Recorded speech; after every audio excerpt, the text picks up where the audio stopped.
Stage 4 మోకాళ్ల అరుగుదలకి నొప్పి లేకుండా కీళ్ల మార్పిడి ఆపరేషన్ చేయబడును. Doctor Ramesh Gajula, endoscopic spine ortho surgeon and pain physician, పెనిషియా spine pain ortho and sleep center, Uppal, Hyderabad. 2 ZPTC స్థానాలకు సంబంధించిన పోలింగ్ ప్రక్రియ ముగిసింది. ఎల్లుండి రిజల్ట్స్ వస్తున్నాయి. అంటే పోలింగ్ ప్రక్రియ ఏ విధంగా జరిగింది, అసలుకి టీడీపీకి విజయ అవకాశాలు ఎంతవరకు ఉన్నాయి అనే అంశాల మీద మనతో మాట్లాడడానికి ఎమ్మెల్సీ రామ్ గోపాల్ ఉన్నారు. అయితే ఉదయాన్నే ఎమ్మెల్సీని పోలీసులు అరెస్ట్ చేసి పులివెందుల్లో ఉంచకుండా దాదాపుగా 40 కిలోమీటర్ల దూరం పోలీస్ స్టేషన్కి తీసుకెళ్ళి అక్కడే వచ్చి ఇప్పుడే విడుదల చేసిన పరిస్థితి. ఆయన ప్రస్తుతం ఇప్పుడే ఇంటికి చేరుకున్నారు.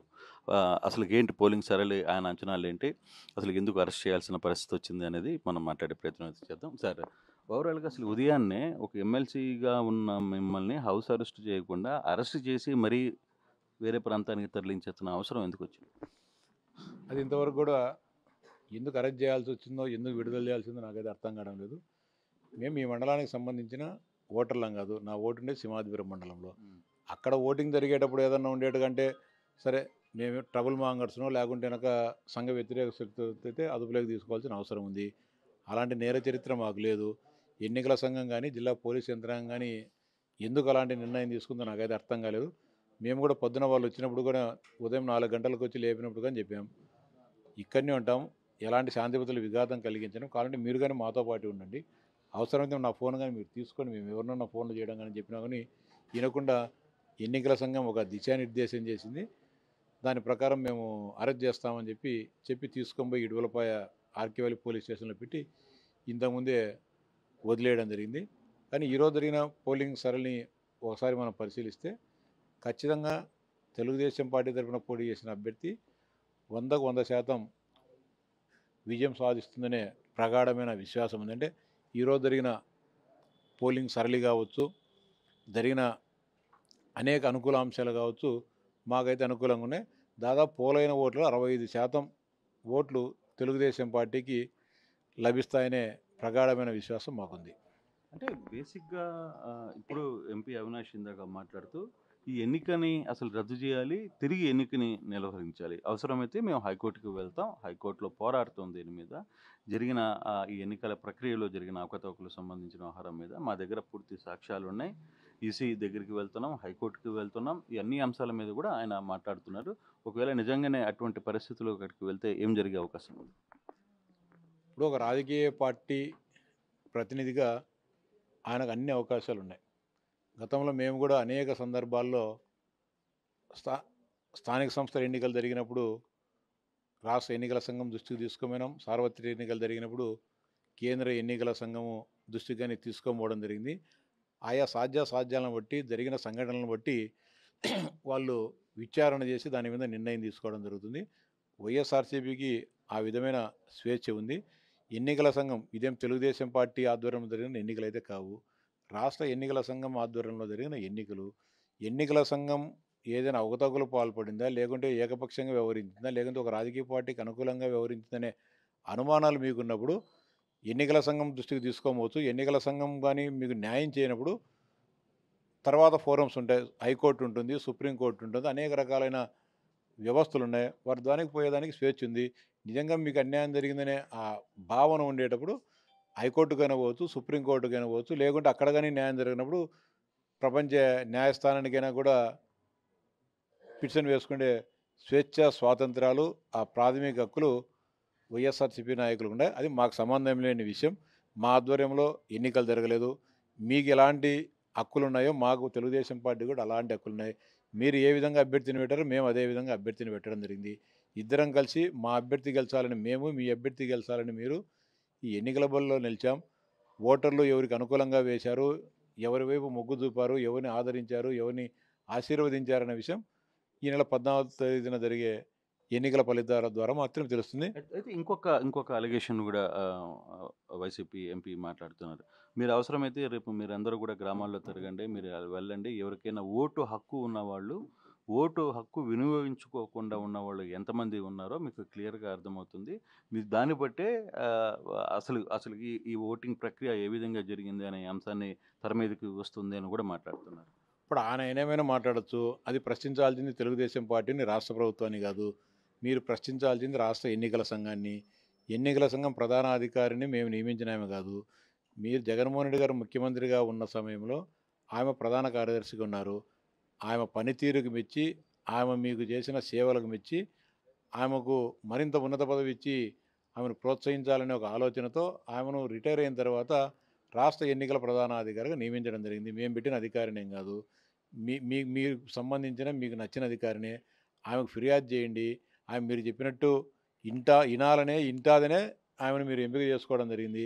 ఆమె దృష్టికి తీసుకోమండి. నిజంగా ఏదైనా చట్ట వ్యతిరేక ఉల్లంఘనలు ఏదన్నా కానీ ఇంకోటి జరిగినాయని తెలిస్తే ఆమె ఎలాంటి చర్యలైనా తీసుకుంటే నిర్ణయాధికారం ఉంది. ఇక్కడ ప్రధానమంత్రో లేకుంటే ముఖ్యమంత్రో గవర్నర్కు ఎలాంటి విచక్షణాధికారాలు లేవు. విచక్షణాధికారం ఉండేది నీలం సాహ్ని గారికే. ఆమె దృష్టికి ఏదైనా మీ దృష్టికి వచ్చిన సమస్యలు తీసుకుని మీరు ఫిర్యాదు చేయండి. ఆమె ఏ నిర్ణయం తీసుకున్నా కూడా అన్ని రాజకీయ పార్టీలు కూడా అంగీకరించాల్సింది, పాటించాల్సింది. ప్రధానంగా పోలీసుల మీద ఆయన మాట్లాడుతున్న నేపథ్యం అయితే చాలా గట్టిగా ఉంది. పోలీసులు పూర్తిగా కూడా పసుపు చొక్కా వేసుకొని ఈ ఎలక్షన్ని నడిపించారు. ఐజీ స్థాయి లాంటి వ్యక్తి ఇక్కడ పర్యవేక్షించి ఇక్కడే ఉండి ఇది ఒక పథకం ప్రకారం చేశారు అనేది ఒక సీరియస్ అలిగేషన్. వాళ్ళు గత 10 రోజుల నుంచి ఏం మాట్లాడుతున్నారు? ఈ ఎన్నికలు మాకు పోలీసులకు మధ్య జరుగుతున్న ఎన్నికలు అని చెప్పారు. డిఎస్పీ పైన, ఎస్పీ పైన, సిఎస్ఐల పైన ఆరోపణలు చేశారు. రాష్ట్ర ఎన్నికల సంఘానికి ఫిర్యాదు చేశారు. ఫిర్యాదు చేసిన నేపథ్యంలో రాష్ట్ర ఎన్నికల సంఘం ఆదేశాల మేరకు ఒక ఐపీఎస్ అధికారి కర్నూలు రేంజ్ డిఐజిని ప్రత్యేకంగా ఈ ఎన్నికలు పర్యవేక్షమని చెప్పి ఇక్కడ పర్యటించడం జరిగింది. ఇది చంద్రబాబు నాయుడు గారు, లోకేష్ గారు, పవన్ కళ్యాణ్ గారు అపాయింట్ చేసిన అధికారి కాదు అతను.